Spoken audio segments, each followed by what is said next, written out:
En Aragón Radio, Los secretos de Goya.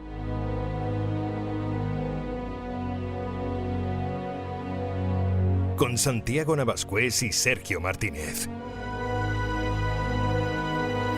Con 25 años y tras su estancia en Roma, Francisco de Goya alza el vuelo en su carrera como pintor que le llevará a la cumbre y a ser uno de los mejores pintores de la historia de la humanidad.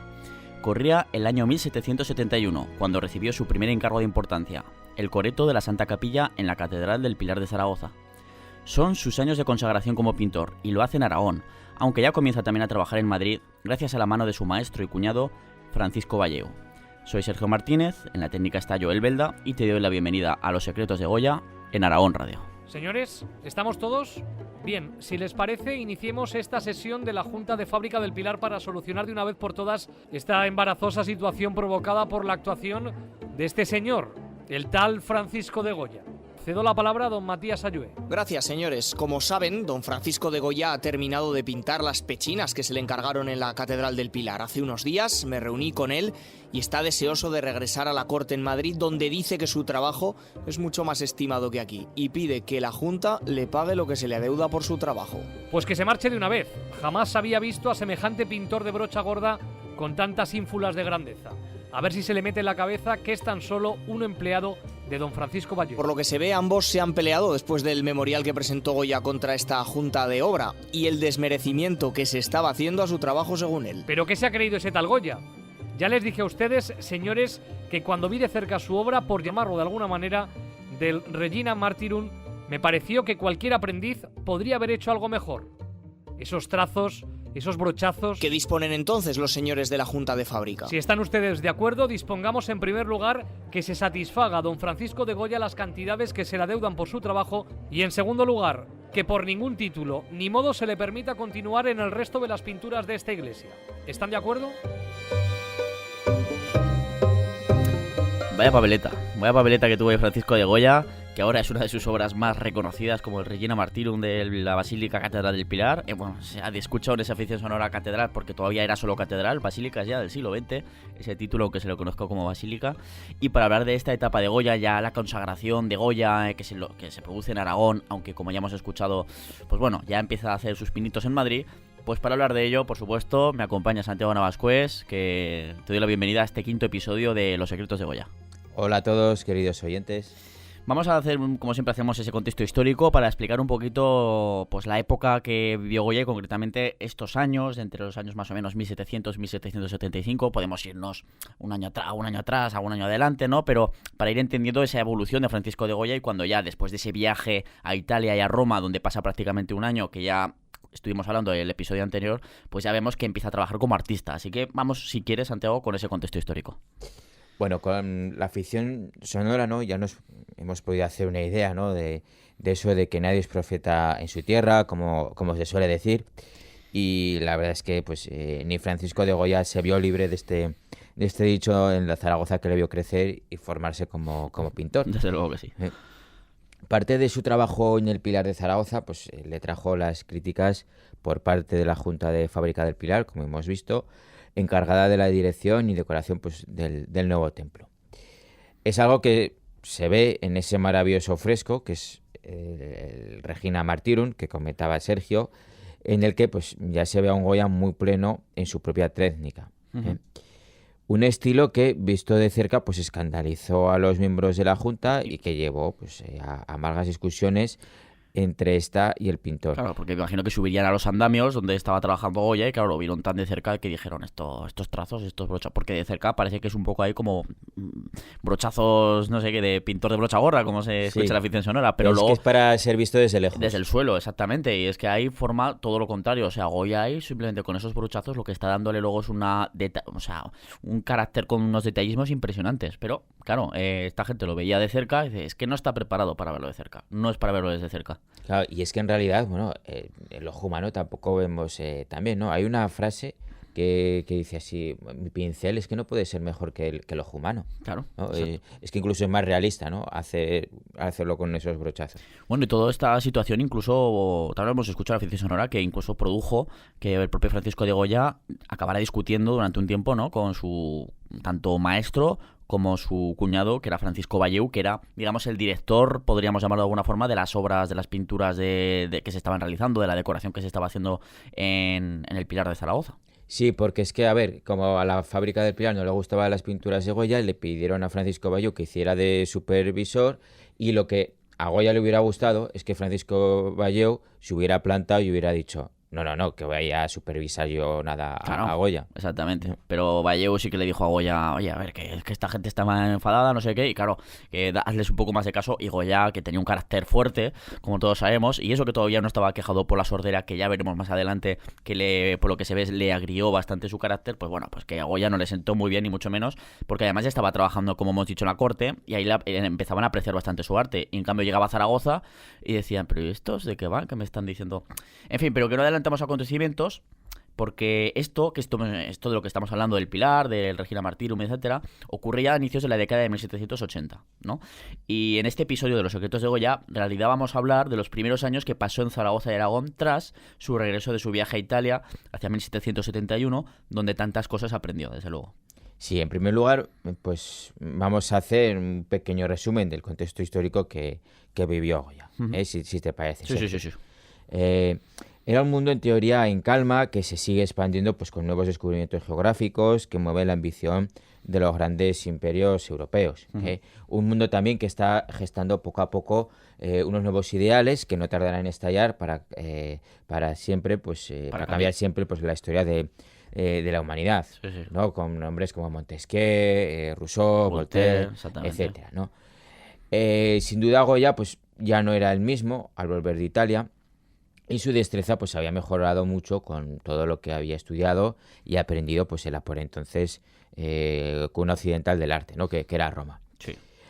La monarquía española de Carlos III entonces financia diversas expediciones con las que aumentar sus dominios, y en 1770 se descubre la isla de Pascua por la expedición comandada por Felipe González de Haedo. Esos son de los descubrimientos más importantes que hay en la época. Que decías que es un mundo todavía en expansión, todavía el mundo de este momento vital de Goya. Claro, eso es. A partir del año 1774, pues comienzan también una serie de expediciones españolas pues para explorar la actual costa del Océano Pacífico de Canadá y llegar a Alaska, que esto es algo que poca gente conoce. Mientras que en 1775 pues se logra que las tribus de Tahití en la Polinesia reconozcan la soberanía de Carlos III de España como su señor, aunque bueno, pues el escaso interés económico de la zona hará que en pocos años se abandone la expansión por el lugar, ¿no? por esos territorios. Por la Polinesia. Luego ya llegarían los británicos y los franceses y dijeron, ya no los quedamos nosotros, ya no los quedamos. Sí, que parece que la hayan descubierto ellos también. Exactamente, no. O sea, la soberanía española fue anterior, lo que pasa es que poco tiempo después dice, mira, que es que aquí podemos sacar poco y ya tenemos mucho curro por ahí. Es que los españoles por entonces tenían mucho y los británicos nada. Bueno, nada, no, pero sí, bueno, y me ha hecho gracia lo de Alaska, por ejemplo, de que muy poca gente lo sabe, incluso poca gente sabe que alguna expedición entre rusos y españoles se partieron la crisma cerca de Alaska y por la zona de California porque estaban ambas potencias expandiéndose ya por esa zona de Norteamérica. Los rusos habían pasado desde el estrecho de Bering a Alaska, ahí llegaron a juntarse algunos y a un palo debió haber. Pero bueno, esa es otra historia. Seguimos un poquito con ese mundo que vivió Goya en esos primeros años en los que ya empieza a trabajar como artista. Sí, a ver, nos vamos a las 13 colonias británicas, ¿no? En Norteamérica, que he dicho que los británicos no tenían nada, bueno, tenían mucho menos que los españoles, ¿vale? Y allí, pues en esas colonias británicas de Norteamérica, empieza a cundir el descontento pues por la subida de los impuestos, lo cual pues desemboca pues en el arraigo de ideas revolucionarias, el concepto de legitimidad de derrocar a un gobierno tiránico y de que todos los hombres eran iguales. Si eras blanco, claro. Si eras blanco, efectivamente. Sí, si eras blanco eras igual, si no, no. Esto también de que el poder emana del pueblo, etcétera, etcétera, ¿no? O sea, todo acaba desembocando en el famoso motín del té en Boston, en diciembre... El Tea Party, ¿no? El Tea Party, efectivamente, ¿no? Que van ahí disfrazados de indios y tiran por la borda un montón de té. De té, que parece, bueno, pues vaya tontería, ¿no? Es que el té, la monarquía inglesa sacaba un montón de pasta a través de los impuestos con el comercio del té. Y claro, lo lanzan al mar y ya es inutilizable ese producto, ese cargamento en este caso. Era algo más simbólico en ese momento que otra cosa. Sí. Bueno, pues eso ocurre en diciembre de 1773, ¿no? Y entonces, poco después, tiene lugar el primer congreso continental en Filadelfia, al año siguiente. y se produce la Declaración de Independencia Americana, dando inicio a su revolución en julio de 1776. Una revolución cuyas ideas y ejemplo pues, van a ser clave durante la Revolución Francesa, así también como en el proceso de independencia de las posesiones españolas en América a comienzos del siglo XIX. Y mientras tanto, ¿qué está ocurriendo ya algo más local, más en España, etcétera? ¿Qué está ocurriendo en esos momentos en los que Goya ya está ahí empezando a medrar como artista? Pues en España se ve las consecuencias de la expulsión de la Orden de los Jesuitas, a la vez que comienza el proceso de fundación de las Reales Sociedades Económicas del país, que son ideadas por el ministro José de Gálvez y que están dirigidas a impulsar pues, la inversión en grandes proyectos, la investigación, etcétera, los que están pues metidos en el ajo todos los intelectuales, ¿no? Sí, los ilustrados, digamos. De la época, los ilustrados, eso es. La Real Sociedad Económica Aragonesa, Amigos del País, se funda en el año 1776. Es una de las más importantes de toda España. Sí. Va a ser muy importante porque bueno, da impulso a proyectos como el Canal Imperial de Aragón, cuyas obras pues comienzan ese mismo año dirigidas por Ramón Pignatelli y porque bueno está uno de los grandes pesos pesados de la política española en estos momentos, que es el conde de Aranda, Por que supuesto es que sí. aragonés. Exactamente. Bueno, pues hablando ya después de este contexto, este pequeño contexto histórico de ese momento que vivió Francisco de Goya, vamos ya con ese Goya que acaba de regresar de Italia con nuevos aprendizajes. Ya dijimos en el programa anterior que no se está muy seguro sobre el motivo de su vuelta, de su temprana vuelta, podríamos hablar, ¿no? Porque seguramente Goya tenía proyectado el estar más tiempo en tierras italianas, pero no se sabe si fue por enfermedad de su padre, don Braulio, o si fue por tema de que le salió el trabajo, un nuevo trabajo que ya en Zaragoza, pues que lo obligó un poquito a volver. Pero bueno, apenas después de esa estancia, que apenas llega el año, Francisco de Goya regresa a Zaragoza. Y bueno, parece que podría ser debido al que le llega el primer encargo de importancia, ¿no? Del que, desde luego, esta obra es la primera en la que no se duda de su autoría, ni de la fecha, porque si bien hemos visto en episodios anteriores que las obras de juventud de Goya, de sus primeros 25 años, digamos, ¿no? De vida, hay algunas que se le atribuyen, la mayoría se le atribuyen o no, pero no se está seguro de si las pintó él o no, o si participó en ellas. La que vamos a comentar ahora, la del coreto de la Santa Capilla del Pilar de Zaragoza, es la primera en la que no se tiene ninguna duda de que es obra de Francisco de Goya. Por ejemplo, durante mucho tiempo pues se dijo que la primera obra en la que trabajó Goya al volver de Italia fue las pinturas murales de la capilla del Palacio de Sobradiel en Zaragoza, ¿no? Que es un conjunto de óleos sobre los muros que fue arrancado y que lo pasaron al lienzo ya en el año 1915 y de los que se han perdido pues algunos, ¿no? Aunque se conservan 3 de estos lienzos en el Museo de Zaragoza.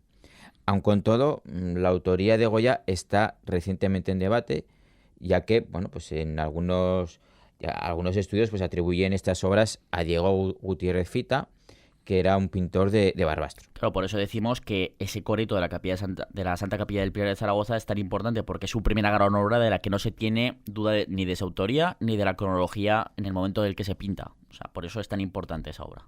Sí, se trata de la adoración del nombre de Dios, se llama así. La obra, que está en la bóveda del coreto y bueno, pues a los pocos meses de regresar a España, Goya presenta en noviembre de 1771 una primera muestra del encargo que le han hecho. Los bocetos presentados reciben la aprobación de la Junta de Fábrica del Pilar, que encomienda a Goya la realización de la pintura por 15.000 reales de vellón, ¿no? Pasa que bueno... no se lo dan porque sea el mejor, ni mucho menos en ese momento. Sino porque es barato. Exactamente, ¿no? Porque se vende barato, digamos. Antonio González Velázquez, por ejemplo, pues exigía casi el doble. Y aparte creo que pedía, Velázquez pedía además que le pagaran, aparte del dinero, que le pagaran los costos del viaje desde Madrid, su manutención y todo eso. Claro, salía bastante caro, que estaba pidiendo en torno a 28.000, 30.000 reales, mientras que Goya, que vivía allí, tenía su taller allí, dijo, yo por 15.000 te lo hago. Claro, Goya lo que buscaba era ya empezar a vivir de su arte, ¿no? Que todavía no lo había hecho hasta ese momento. Así que pintar cosas importantes. Claro, exactamente. ¿No? Y pintar pues en el Pilar pues era algo importante, ¿no? Entonces, bueno, pues accedió, ¿no?, a trabajar por poco dinero. Esta obra pues es un punto de partida magnífico para poder ver ya la enorme evolución artística que tiene Goya a lo largo de la década de 1770, ¿no? Ya se ve en este año de 1771 pues el gran dominio que ha adquirido con su viaje a Roma en la pintura al fresco. No obstante, pues todavía es una obra plenamente barroca. Claro, por eso les gustó a los de la Junta de Fábrica, mientras que 10 años más tarde el Regina Martín, aunque ya era otro estilo propio que desarrolló Goya, pues no les gustó nada. Sí. Era muy moderno para ellos. Pues esto, la adoración del nombre de Dios en el coreto de la Santa Capilla, pues claro, todavía era pues del estilo que les gustaba a ellos, ¿no? Todavía barroco, incluso que a pesar de que ya estaba llegando el neoclásico, pues ellos Sí. estaban muy en el barroco todavía. De momento seguía pintando pues lo que había aprendido de sus maestros José Luzán y Francisco Valleu, Ujú. de momento. Entonces, bueno, pues el coreto pues fue, por cierto, pues muy parcialmente dañado por el bombardeo del 3 de agosto de 1936 durante la Guerra Civil Española, las famosas bombas Sí. del Pilar. De hecho, todavía hoy se ve a simple vista, estás en el interior y se ve el boquete que dejó uno de los dos proyectiles que impactaron contra la cubierta del templo, y sí que es verdad que le hizo una pequeña muesca a esas pinturas que por su fortuna no le dieron de forma plena, sino que bueno, que apenas dañaron, digamos, fue un rasguño podríamos hablar, pero vamos, podrían haber hecho un zancocho tremendo. Pero bueno, ahí está esa curiosidad histórica. Los inicios de la década de 1770 son de mucho trabajo para Goya, ¿no? Pues resaltando los encargos que le hacen para las pechinas de la iglesia de San Juan Bautista de Remolinos. En Remolinos hay pinturas de Goya, para el que no lo sepa, Sí, sí. ¿no? Y estas pinturas pues están dedicadas pues a los padres de la iglesia, o también pues bueno, pues las pinturas situadas en la ermita de Nuestra Señora de la Fuente en Muel. Sí, también tenemos ahí obra de Goya. Aunque todavía más importantes, pues son el conjunto de pinturas que le encargaron para la iglesia de la Cartuja del Aula Dei de Zaragoza, que está muy cerquita de Montañana. Sí. Si no habéis ido a verla, pues ya estáis tardando. En cuanto se pueda, en cuanto podáis ir, pues yo os recomiendo a los oyentes que vayan a ver pues la Cartuja del Aula Dei de Merece la Zaragoza. pena porque además es una obra monumental. Es un espectáculo. Sí. Y eso- tiene unas pinturas magníficas. Y eso que los ha conservado todo. Bueno, vamos a hablar un poquito de esas pinturas en el aula de... Sí, son una serie de pinturas al óleo pues, sobre los muros de la iglesia que están dedicadas a relatar la vida de la Virgen María. Ujú. Quedaron muy dañadas a causa pues, de cierto abandono provocado por la desamortización del ministro Mendizábal, allá por 1836, 1837. Durante la Primera Guerra Carlista, este proceso Sí. en el que, bueno, para explicarlo un poquito, esa desamortización de Mendizábal, además como vamos con tiempo, pues podemos decir un poquito que esa desamortización fue pues impulsada por este ministro de Hacienda, Mendizábal, y por el gobierno de ese momento que estaba luchando en la Primera Guerra Carlista. Pues estos liberales lo que buscaban era dejar sin uso, o sea, digamos que eliminar muchos de los monasterios de las órdenes religiosas de España para quedarse con sus tierras y venderlas y conseguir dinero para financiar un ejército capaz de ganar la guerra contra los carlistas, ¿no? Contra el pretendiente Carlos María Isidro de Borbón en contra de Isabel II.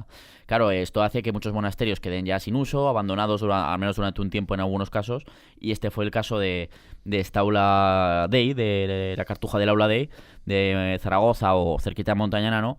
Y que hace pues que las pinturas de Goya, pues esos frescos pues quedaran un poquito dañados, pero bueno. Sí, pero esto ocurre mucho tiempo después. Sí, sí. El caso es que, bueno, pues en esta colección, pues como ya decía, ¿no? Pues se muestran varias escenas de la vida de la Virgen, las termina en el año 1774 y sobre todo muestran la capacidad que va adquiriendo Goya pues para trabajar ya en obras monumentales, ¿no? De las 11 escenas originales se conservan solo 7. De hecho, hay incluso una zona que es que el propio Goya llega a aprovechar pues un poquito podríamos hablar de accidentes arquitectónicos, porque llega a aprovechar para la propia obra incluso una ventana que hay con unas rejas y tal, esta propia ventana la utiliza en su propia obra.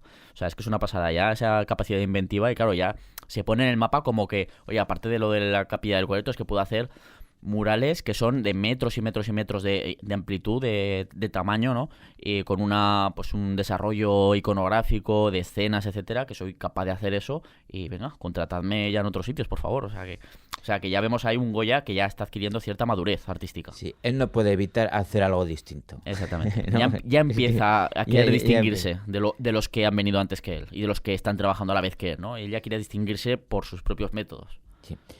Es en ese periodo pues cuando Goya comienza sus viajes a Madrid de la mano de su maestro Francisco Valleu, que pues ya está alcanzando pues un gran renombre en la corte, ¿no? Sí. De Francisco Valleu. Valleu, de hecho, empieza a trabajar en Madrid, ya lo comentamos en algún episodio anterior, hacia 1763. O sea, ya lleva unos añicos en Madrid, Francisco Valleu. Sí. De hecho, bueno, pues su maestro se convierte también en su cuñado, ya que pues Goya se casa con la hermana de este, que se llama Josefa Valleu, el 25 de julio de 1773 en la iglesia de San Martín de Madrid. Bueno, pues Goya se nos ha casado ya. Sí, pues Josefa y Goya van a tener 6 hijos, aunque pues tan solo uno sobrevivió al propio Goya, que se llama Francisco Javier, que nació en el año 1784. Creo que fue el menor, de hecho, de los 6 hijos que tuvieron Josefa y Francisco de Goya. No lo sé, no lo tengo claro, la verdad. Creo que sí, fue el último hijo, el último que nació, el más tardano.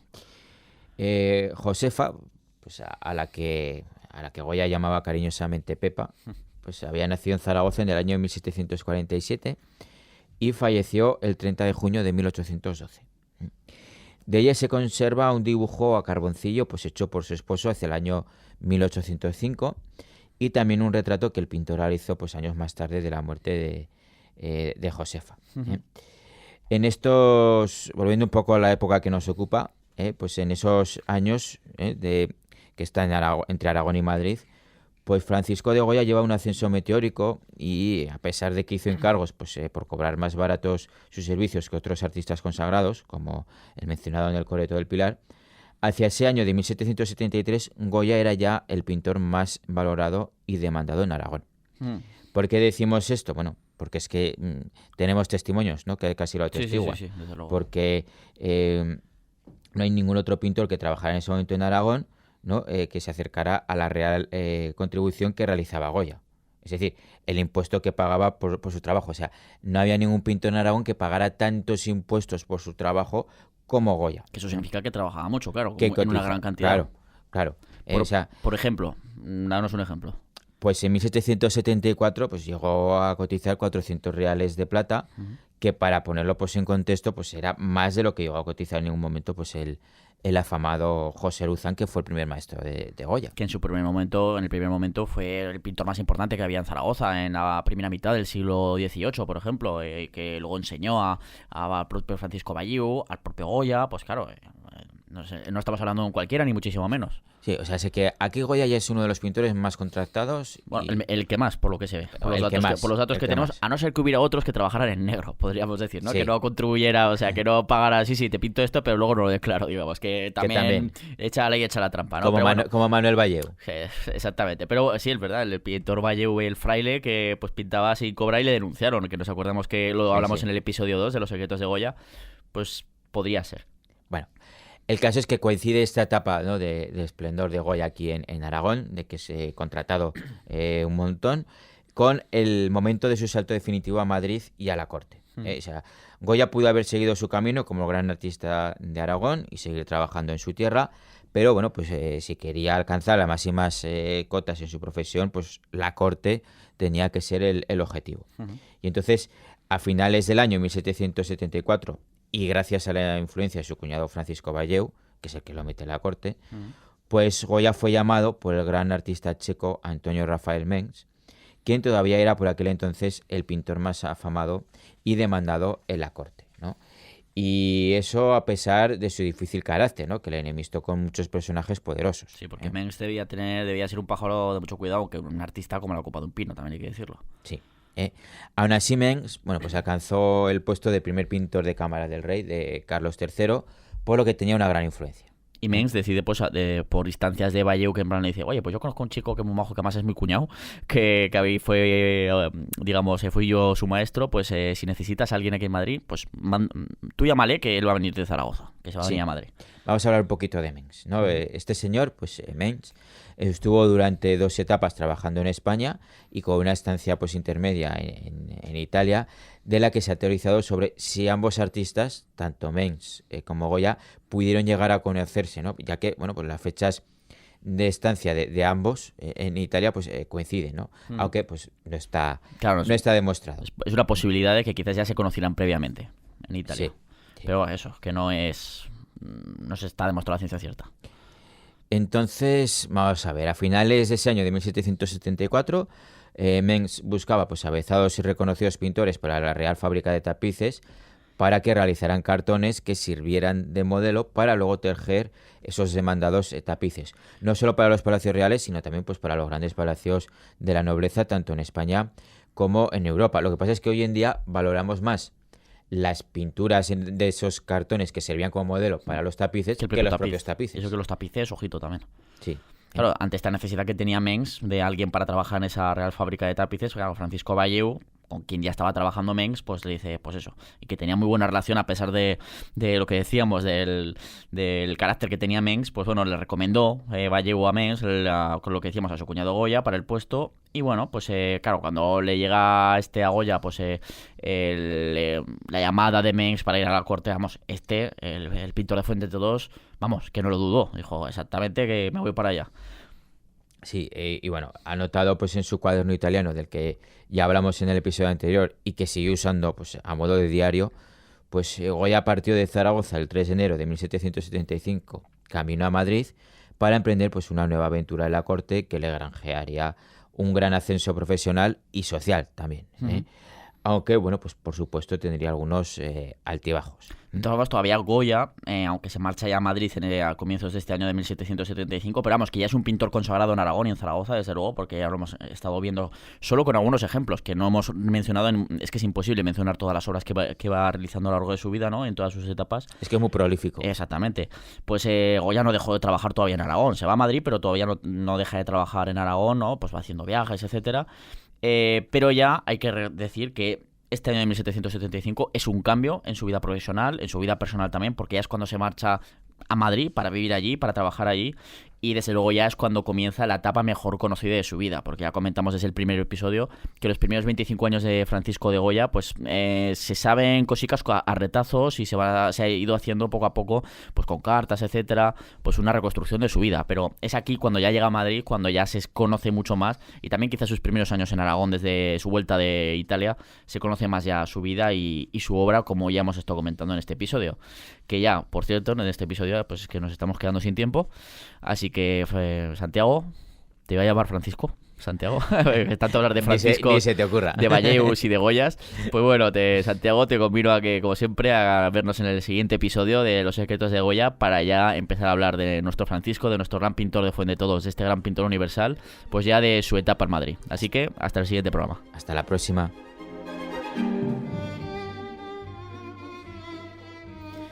Gracias por acompañarnos en Los Secretos de Goya para descubrir cómo uno de los mayores pintores de la historia de la humanidad llegó a ser quien fue. Ya sabes que este programa lo puedes escuchar en el FM de Aragón Radio, pero lo mejor de todo es escuchar un podcast para disfrutarlo cuando y donde quieras, porque ya sabes que lo encontrarás muy fácilmente en la página web aragonradio.es, también en la de Aragón Cultura, en historiaaragón.com y en las plataformas de siempre como iVoox, Spotify y iTunes. En la técnica hemos tenido a Joel Belda y te esperamos en el próximo programa para seguir descubriendo los secretos de Goya en Aragón Radio.